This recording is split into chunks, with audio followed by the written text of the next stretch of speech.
Hello students, after completion of first exercise matrix में हम आगे बढ़ रहे हैं आगे। और उसमें सबसे पहले जो हमारे पास इस टॉपिक में हमारे पास एक्सरसाइज में हमारे पास चीज़ आती है वो है addition of matrix. Addition of matrix, दो मैट्रिक्स को ऐड कैसे करना होता है। तो जैसे हमने लास्ट में पढ़ा था कि इक्वलिटी ऑफ मैट्रिक्स में उसमें भी एडिशन में भी सेम बात होती है कि two matrix of same order can be added. जब बात करें थी लाइक एक मैट्रिक्स माने ए आई जे एम क्रॉस और एक बी मैट्रिक्स मान ले रहे हैं B I J M cross. यहाँ दोनों का ऑर्डर सेम होना चाहिए। तो कह रहे हैं सी मैट्रिक्स है जो ए प्लस बी के बराबर है, तो इसका मतलब क्या होगा, ये हमारे पास एक मैट्रिक्स हो जाएगी सी आई जे और एम क्रॉस। यहाँ पर जो सी आई जे है वो ए I J plus B I जे देख सकते हैं एग्जाम्पल्स। ए हमारे पास में मैट्रिक्स 4 2 3 1 1 1 बी हमारे पास मैट्रिक्स है 0 1 7 0 0 5। इसका ऑर्डर क्या है हमारे पास 2 बाई, इसका ऑर्डर क्या है 2 बाई। अब अगर हम दोनों को ऐड करेंगे ए प्लस बी, ऐड करने पर क्या होगा, कोरस्पॉन्डिंग एलिमेंट्स ऐड होते हैं। फर्स्ट एलिमेंट फर्स्ट से ऐड होगा, सेकंड एलिमेंट से। तो देखिए 2 प्लस 0 क्या हो जाएगा 2, 3 प्लस 1 क्या होगा 4, 1 प्लस 7 क्या हो जाएगा 3, फिर 1 प्लस 0 क्या होगा 1, और 1 प्लस 5 6, 2 प्लस 1। तो मतलब समझ में आया हमारे पास कि जो मैट्रिक्स का जो समय हमारे पास वो कोरस्पॉन्डिंग एलिमेंट्स को ऐड करने से आता है। इसी में हमारे पास एक प्रॉपर्टी और है multiplication of a scalar in A matrix. अगर किसी मैट्रिक्स में स्केलर की मल्टीप्लाई करें, multiplication of scalar in A matrix. ये बड़ा सिंपल है कि अगर किसी कांस्टेंट की आप मल्टीप्लाई किसी एक मैट्रिक्स में कर रहे हैं, सपोज करो यहाँ पर देख सकते हैं कि 2 हमारे पास है 3 1 2 3 1 6। इसका मतलब हमारे पास क्या है कि 2 की मल्टीप्लाई ईच एलिमेंट में हो जाएगी, हर एलिमेंट में इसकी मल्टीप्लाई हो जाएगी।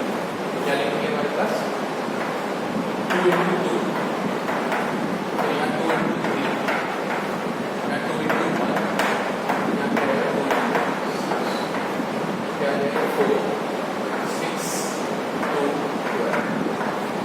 12। तो आप समझ सकते हैं कि multiplication in of a scalar in A matrix का मतलब जो होगा वो सेम हमारे पास ऐसे ही हो सकता है जैसे आप कोई एलिमेंट है उसकी ब्रैकेट में मल्टीप्लाई कर रहे हैं। मान सकते एक ब्रैकेट है उसमें हर एक टर्म अलग अलग मल्टीप्लाई है, मान सकते हैं कि ये चारों अलग अलग टर्म है। तो मतलब जितने भी ऑर्डर की मैट्रिक्स होगी, अगर हम किसी मैट्रिक्स में कांस्टेंट की मल्टीप्लाई करेंगे तो क्या होगा, उसकी मल्टीप्लाई ईच एलिमेंट होगी।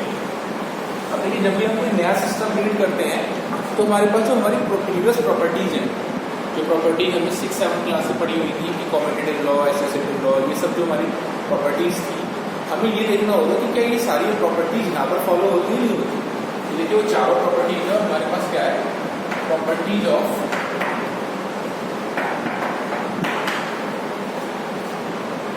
Matrix addition. Matrix addition, matrix addition की चारों प्रॉपर्टीज में सबसे पहली प्रॉपर्टी देखी होती है हमारे पास कॉम्यूटेटिव लॉ।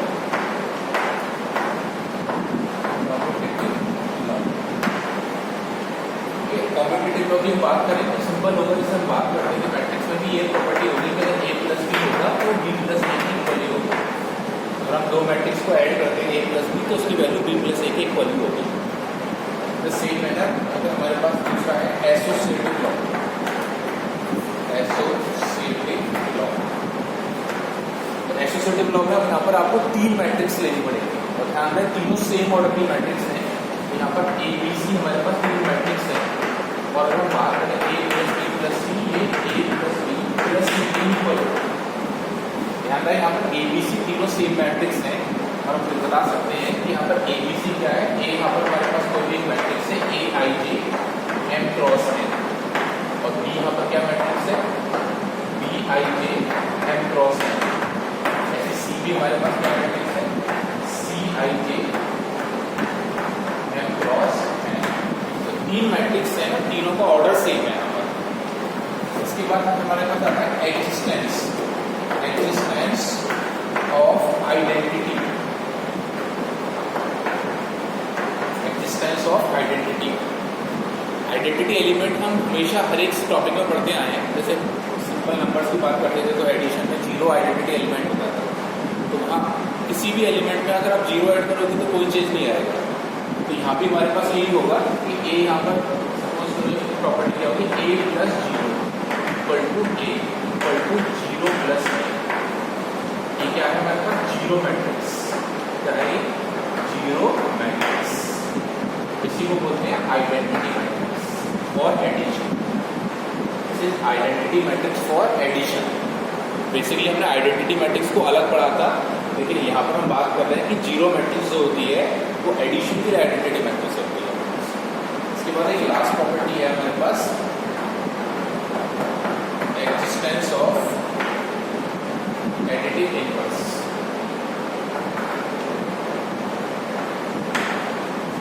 इनवर्स के बारे में आपको पता होगा, जब हम एलिमेंट्स की बात करते थे, जैसे हम बात करते हैं कि तो हमारे पास कोई एलिमेंट है, उसमें क्या ऐड करें कि उसका आइडेंटिटी आ जाए, मतलब 0 आ जाए। तो हम कहते थे 2 में -2 ऐड करेंगे तो आइडेंटिटी आ जाएगी 0, यानी उसका एडिटिव इनवर्स क्या होगा। तो मैट्रिक्स में भी यही होता है कि जब ये कोई मैट्रिक्स है तो उसका एडिटिव इनवर्स -a होता है। a + - से 0 होगा, और इसी को आप ये लिख सकते हैं -a + तो -a क्या होगा हमारे पास, -a is the additive inverse of a। हाँ, -a कैसे निकाला जाएगा, बड़ा सिंपल हो गया। -a जैसे हमने स्केलर मल्टीप्लिकेशन पढ़ा था, तो माइनस का मतलब क्या है, a के सारे एलिमेंट में आप माइनस की मल्टीप्लाई करेंगे तो हमारे पास माइनस आ जाएगा। इस तरीके से ये सारी प्रॉपर्टी हमारे पास एडिशन के बारे में रही। तो जैसे हमने एडिशन पढ़ा तो ऐसे मैट्रिक्स मल्टीप्लिकेशन की बात भी आएगी। देखिए जरा हम बात करते हैं,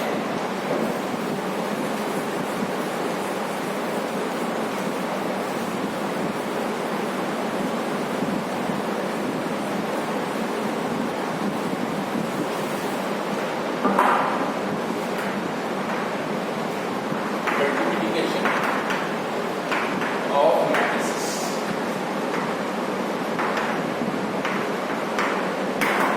ये हमारे पास एक बड़ा इंपॉर्टेंट चीज़ है और एक नई चीज़ है हमारे पास, मल्टीप्लिकेशन ऑफ मैट्रिसेस। तो इस मल्टीप्लिकेशन ऑफ मैट्रिसेस को अब हम थोड़ा अलग तरीके से हम करके बताना चाहते हैं हमारे पास।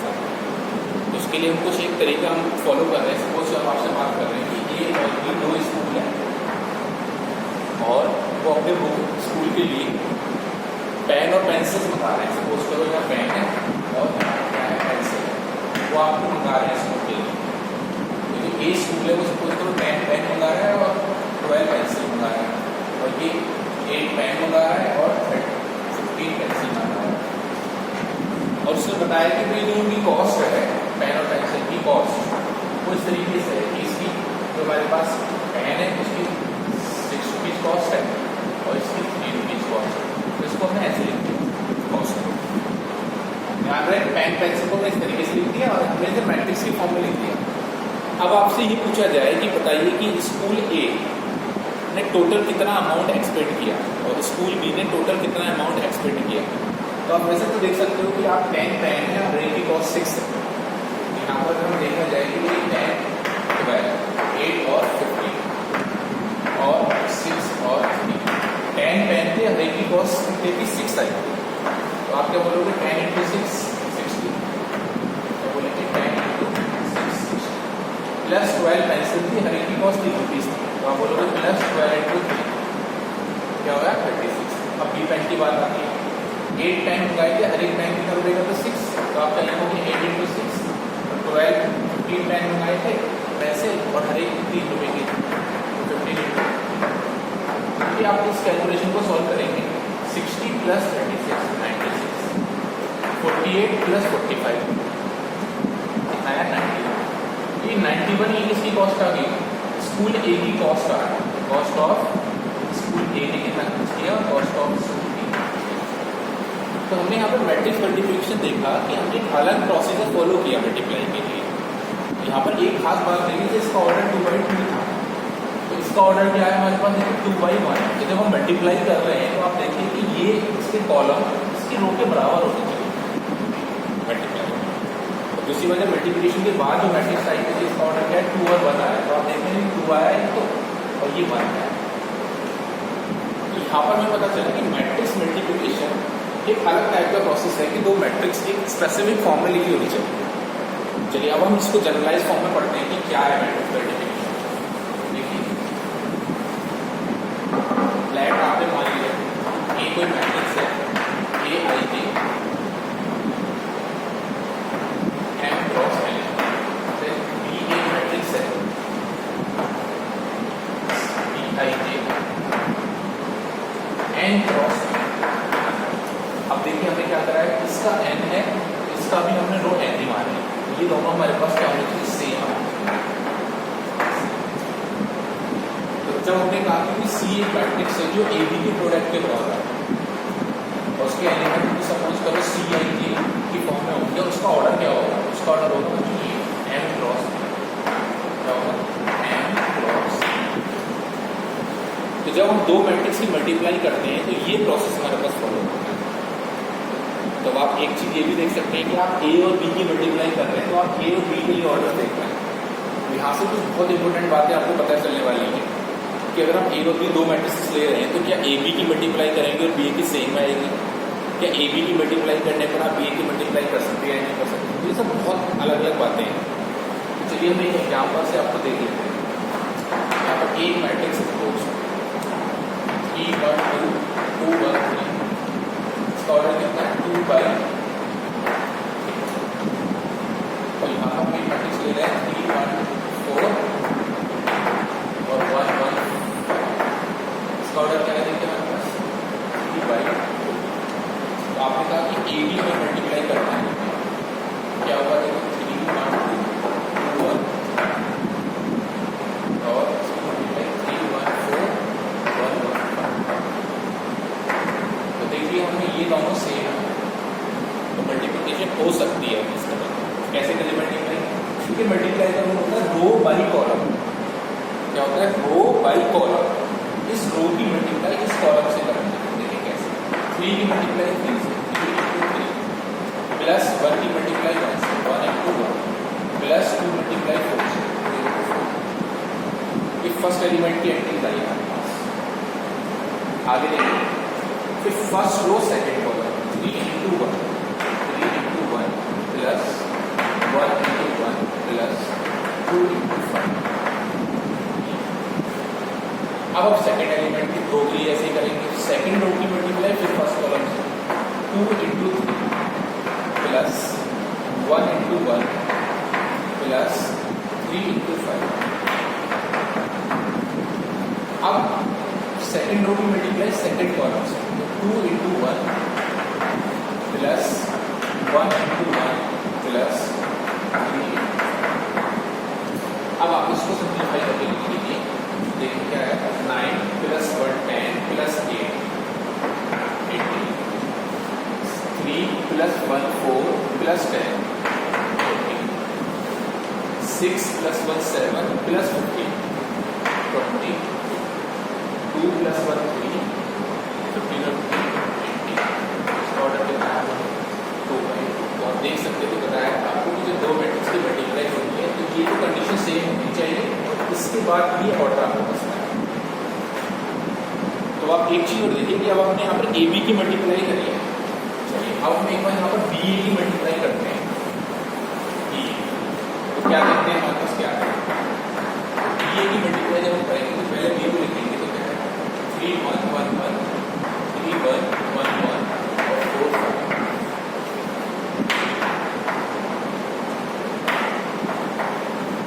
और बी ए क्या है देखिए मेरे पास 3 1 2 2 1 2 1 3।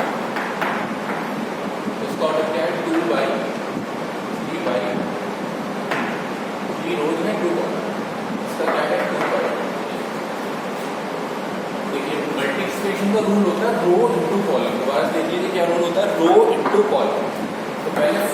रो की मल्टीप्लाई फर्स्ट कॉलम से करेंगे। First row 3 into 3 plus 1 into 2 पहला ही, फिर 3 into 1 फिर फर्स्ट रो की सेकेंड कॉलम से प्लस 1 into 1। आप एक चीज और देखिए, ये देखो ना दोनों सेम है। अब आपके पास 3/3 की मैट्रिक्स निकल के आएगी प्रोडक्ट, जैसे पहले आया 2/2 की। अब first row third column 3 into 2 plus 1 into 3। अब सेम प्रोसीजर आप फॉलो करेंगे इसके लिए, सेकेंड रो के लिए और सेम थर्ड रो।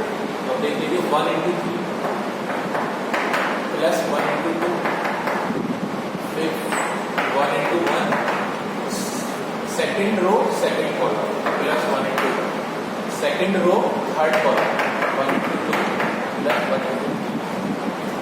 अब third row first column 4 into 3 plus 5 into 2 4 into 1 plus 5 into 1। Third column 4 into 2 plus 5 into 2। आप देखिए ये कितना ऑर्डर निकल के आएगा, 3/3 का ऑर्डर निकल के आएगा।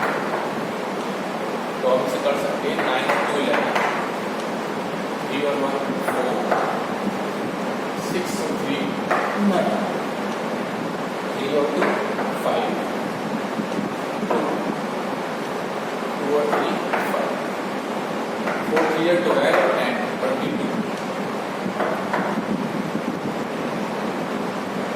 4 3 और 12 और 10 22 4 और प्लस 5 9 8 प्लस 15 40। तो आपने देख लिया कि ए बी हमारे पास ये मैट्रिक्स आ रही थी और बी ए आ रही है। तो आप ये तो बोल ही नहीं सकते कि ए बी और बी ए यहाँ पर इक्वल है, ये तो आपको दिखाई देगा यहाँ से ए बी और बी ए इक्वल है। अब आपके सामने 3 कंडीशंस आ गई। अब मैं लिख के दिखा दे रहा हूँ, आपको बता देना है कि इसका मतलब ये तो फैक्ट हो गया कि मैट्रिक्स मल्टीप्लिकेशन जो होता है कम्यूटेटिव लॉ को फॉलो नहीं करता। तो पूरा देख लीजिए, कुछ इंपोर्टेंट नोट है हमारे पास। पहला A B not equal to B in general, मतलब मैट्रिक्स मल्टीप्लिकेशन कॉम्पिटिटिव लॉ को फॉलो नहीं करता है, पहली कंडीशन। दूसरी कंडीशन ये है ए बी और बी ए बराबर ही ना हो, पहली कंडीशन होगी। दूसरी कंडीशन हमारे पे है कि A B and B A exist but not equal, not equal. अभी हमने देखा पीछे वाले क्वेश्चन में, हमने जब ए बी निकाला था तो 2/2 ऑर्डर की मैट्रिक्स आ रही थी, बट बी ए निकाला 3/3 आ रही थी। इसका मतलब ए बी और बी ए एग्जिस्ट तो करते हैं बट इक्वल भी नहीं है। तीसरी कंडीशन क्या होगी हमारे पास, A B exist B A does not exist, does not. तो ए बी और बी की मल्टीप्लिकेशन को बच्चे ध्यान रखिए कब होगा, जब हमारे पास जनरल की बात करेंगे कि ए बी बी हमारे पास इन जनरल तो भी बराबर नहीं होते। यहाँ भी ये दोनों कंडीशन सेम बात होगी कि ए बी और बी एग्जिस्ट तो कर रहे हैं बट नॉट इक्वल। यहाँ पर ए बी और बी ए दोनों सेम ऑर्डर के आ रहे हैं, देखा जाए तो ये दोनों एक ही बात है। क्या मतलब है, देखिए फर्स्ट और सेकंड के लिए हम देख सकते हैं कि फर्स्ट और सेकंड कंडीशंस की जो बात कर रहे हैं ये है, ए हमारे पास सपोज कोई मैट्रिक्स हमने बताया था 2/3 ऑर्डर की, और बी हमने बताया था कितने ऑर्डर की 3/2 ऑर्डर। तो यहाँ तो आप ए बी और बी ए के इक्वल की कोई बात ही नहीं करेंगे पहली कंडीशन। दूसरी बात, अगर ए का ऑर्डर हमारे पास क्या है 2/2 और बी का ऑर्डर यहाँ पर हमारे पास क्या है 2/2, तो यहाँ पर ए बी और बी ए दोनों ही 2/2 ऑर्डर की आएंगी, बट जनरल में दोनों इक्वल नहीं होते हैं। हाँ, लेकिन अब तीसरी कंडीशन होती है, ये जो तीसरी कंडीशन कि अगर सपोज ए का ऑर्डर हमारे पास कोई मैट्रिक्स है 2/, हमारे पास कोई भी हमारे पास मैट्रिक्स है 2/3, ये मैट्रिक्स है हमारे पास, और बी का हमारे पास ऑर्डर है 3/। तो आप देखिए जब हम ए बी की मल्टीप्लाई करेंगे ये दोनों सेम है, इसका मतलब ए बी की मल्टीप्लाई आप कर सकते हैं और ए बी हमारे पास क्या निकल के आएगा, ए बी हमारे पास 2/3 मैट्रिक्स ऑर्डर की आएगी। क्या ऑर्डर हो गया, 2/3 ऑर्डर की मैट्रिक्स आएगी। लेकिन जब आप यहाँ BA निकालेंगे तो क्या होगा, यहाँ पर BA आप देख सकते हैं कि B हमारे पास क्या है, BA की बात करें तो B का ऑर्डर क्या है यहाँ पर 3/3 और A का ऑर्डर क्या है हमारे पास 2/3। तो आप देखिए कि ये दोनों सेम है, इसका मतलब यहाँ BA डज नॉट एग्जिस्ट हो, क्या होगा यहाँ पर BA not exist. This is all about the matrix multiplication. 1 marks में ये कॉम्पिटिटिव लॉ की बात आती है कि ये जो AB not equal to B है इसका मतलब कॉम्पिटिटिव लॉ फॉलो नहीं करता है इसमें मैट्रिक्स मल्टीप्लिकेशन। तो अगर हम देखा जाए कि मैट्रिक्स मल्टीप्लिकेशन की प्रॉपर्टीज हमारे पास क्या हो गई, तो कॉम्पिटिटिव लॉ तो फॉलो नहीं करेगा। तो फिलहाल के लिए हमारे पास अभी बेसिकली 2 प्रॉपर्टीज आ रही हैं। प्रॉपर्टीज में हमारे पास एक तो एसोसिएटिव लॉ है, एसोसिएटिव लॉ। क्योंकि एसोसिएटिव लॉ का हम यहाँ पर एक चीज देख लीजिए कि ABC की अगर हम मल्टीप्लाई करनी है तो मानना कैसे पड़ेगा कि हम A को इस तरीके से मानेंगे, हम AIJ n cross n, B को मानेंगे BIJ n क्रॉस B और C को मानेंगे CIJ और P cross R MNP R लेंगे। तो अब यहाँ पर आप देख लीजिए कि इस केस में A multiply BC equal to AB multiply C होगा। अगर मैट्रिक्स में आप ऑर्डर चेंज नहीं करेंगे तो कोई नहीं फर्क पड़ेगा। एक अच्छा क्वेश्चन आ जाता है कि हम ये पता लगाना चाहें कि दोनों साइड जो मैट्रिक्स आएंगी इस पूरी मैट्रिक्स का ऑर्डर क्या होगा, इस पूरी मैट्रिक्स देख लीजिए, आप देख सकते हैं कि जो इसका ऑर्डर होगा, ऑर्डर n जब n से मल्टीप्लाई होगा तो n से n खत्म, फिर जब ये इससे मल्टीप्लाई होगा तो p से p खत्म, तो बचेगा m और r। यानी ये जो मैट्रिक्स होगी वो m क्रॉस r ऑर्डर की होगी। सेम है यहाँ पर भी होगा कि जब a और b की मल्टीप्लाई करेंगे तो m क्रॉस b आ जाएगा और जब c से करेंगे तो p क्रॉस r, ये भी क्या आएगी m क्रॉस r। हमें पता भी कि ये 2 मैट्रिक्स आपस में इक्वल होती हैं क्योंकि ऑर्डर्स क्या होते हैं, सेम।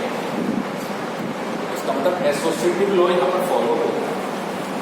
इसके अलावा एक लॉ और भी है यहाँ पर, उसको बोलते हैं डिस्ट्रीब्यूटिव लॉ। क्या बोलते हैं, तो रिव्यू करना है इसके बाद। देखिए डिस्ट्रीब्यूटिव लॉ,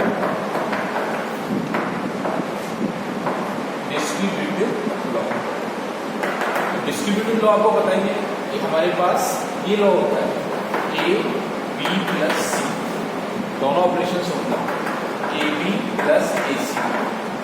ये तो आप यहाँ पर ये देखिए कि ABC के ऑर्डर्स कैसे ले जाएंगे।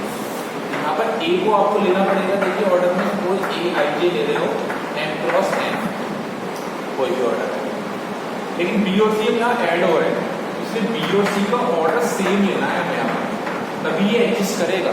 तो B को अगर हम लेंगे n क्रॉस B तो C को भी यही लेंगे हमारे पास CIJ n क्रॉस B। तो अब आप यहाँ से ऐसी एक्सरसाइज में भी एक तो क्वेश्चन से सीधे कि आपको कोई प्रोडक्ट लेना हो लेफ्ट और राइट में, तो ये ऑर्डर्स क्या होंगे, तो उसमें आप देख सकते हैं कि इस मैट्रिक्स का जो ऑर्डर निकल के आएगा बाद में वो m क्रॉस B निकल के आएगा और इसका भी finally order m cross B निकल के आएगा। हम सॉल्व करने जा रहे हैं। ऐसे क्वेश्चन आपको एक्सरसाइज में मिलेंगे कि आपके पास एक मैट्रिक्स A है और ये देखिए आपकी मैट्रिक्स इक्वेशन हो रही है, जैसे पॉलिनोमियल इक्वेशन है, मैट्रिक्स में पॉलिनोमियल इक्वेशन है, यानी मैट्रिक्स से इसको सेटिस्फाई कर रहा है इस इक्वेशन को, आपको ये प्रूफ करके दिखाना है। तो अभी तक हमने A स्क्वायर निकालना नहीं पढ़ा है, तो आप देखिए बच्चे A स्क्वायर कैसे निकालते हैं, तो बच्चों के दिमाग में आएगा कि इसका स्क्वायर कर दो, तो ये सब नहीं करना है। मैट्रिक्स में A स्क्वायर का मतलब है A इंटू A, और फिर देखिए पहले A 3 माइनस और 1 3 माइनस 1 और 1 और देखिए क्या है A स्क्वायर 3 इंटू 3 9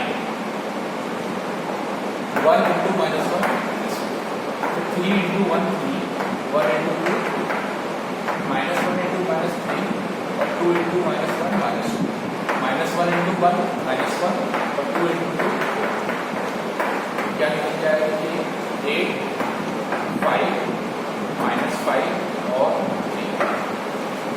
अब हम लेते हैं ये है इक्वेशन को लेते हैं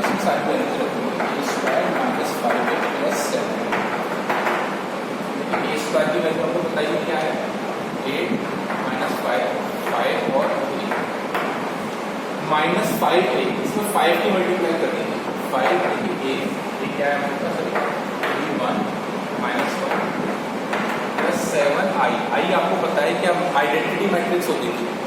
और ध्यान दें ए जितने ऑर्डर का होगा उसी के ऑर्डर की आइडेंटिटी आपको यूज लेनी है। यहाँ पर ए 2/2 है तो आपको 2/2 की आइडेंटिटी।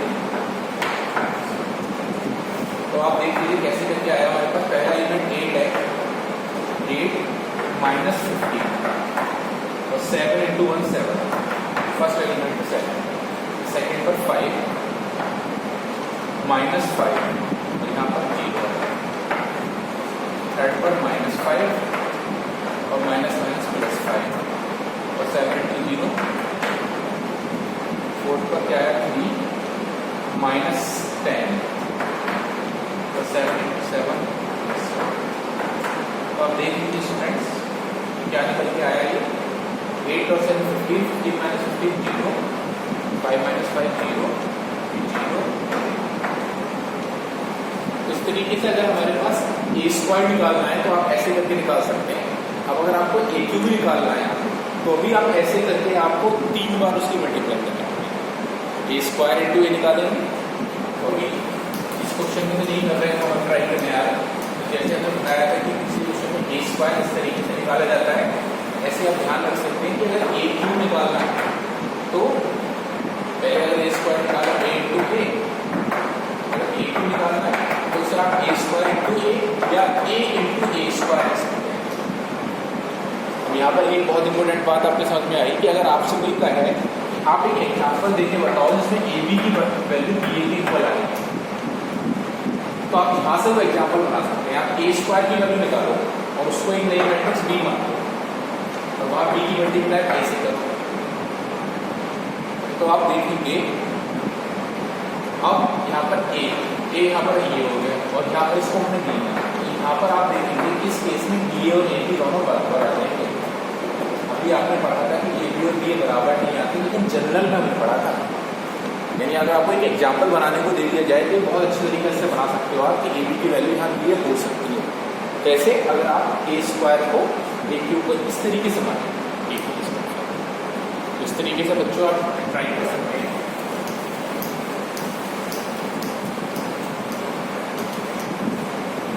अब आप आसानी से क्वेश्चंस को ट्राई कर सकते हैं। बेसिकली बस मैट्रिक्स मल्टीप्लिकेशन की बात आएगी। और एक छोटा सा एग्जांपल और बता देता हूँ उसमें आपको। बस ये मैट्रिक्स है जो को कई बार प्रॉब्लम आती है, इसका मल्टीप्लिकेशन कैसे होगा। तो आप इसमें देख लो a का ऑर्डर क्या है हमारे पास 3/1, इसका ऑर्डर क्या है 1/3।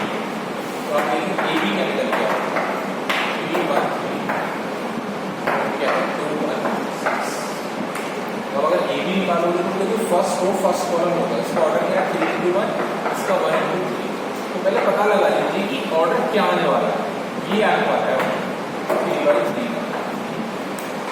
तो देखिए first row first column 3 × 2 6, first row second column 3, first row third column 8, फिर सेकंड रो फर्स्ट कॉलम 2, फिर 1 × 1 1, फिर 1 × 6 6, फिर 3 × 2 6, 3 × 1 3 × 6 8। यहाँ पर हमारे पास ये सारी वैल्यूज हमारे पास आ गई। अब इस केस में अगर आप b × a निकालोगे तो आप देखेंगे b हमारे पास क्या था 2 1 6, a क्या था हमारे पास 3 1 8। अब आप देख लीजिए ये है 1 × 3 और ये है 3 × क्या है 3 × 3। इसकी जो मल्टीप्लाई होगी अब 1 × 1 की आएगी, मतलब एक ही एलिमेंट आएगा। तो 1 × 1 क्या होगा 2 × 3 6, 1 × 1 1, 6 × 3 18। हमारे पास 18 और 6 24 और 25। 1 × 1 ऑर्डर किया। तो अगर कंक्लूजन यहाँ ये निकल के आया कि अगर ए बी और बी ए सेम ऑर्डर की मैट्रिक्स हैं तो A B not equal to B A होता है इन जनरल। अगर ए बी और बी ए सेम ऑर्डर की मैट्रिक्स नहीं है तो उसमें दोनों कंडीशंस हो सकती हैं कि ए बी और बी ए दोनों एग्जिस्ट तो करेंगे जैसे इस क्वेश्चन में हो रहा है, पर दोनों इक्वल नहीं हो सकते। और तीसरी कंडीशन ये भी हो सकती है कि ए बी मल्टीप्लाई हो बी ए ना हो या बी ए मल्टीप्लाई हो ए बी। ये सब हमने इस टॉपिक के बारे में पढ़ा। इस तरीके से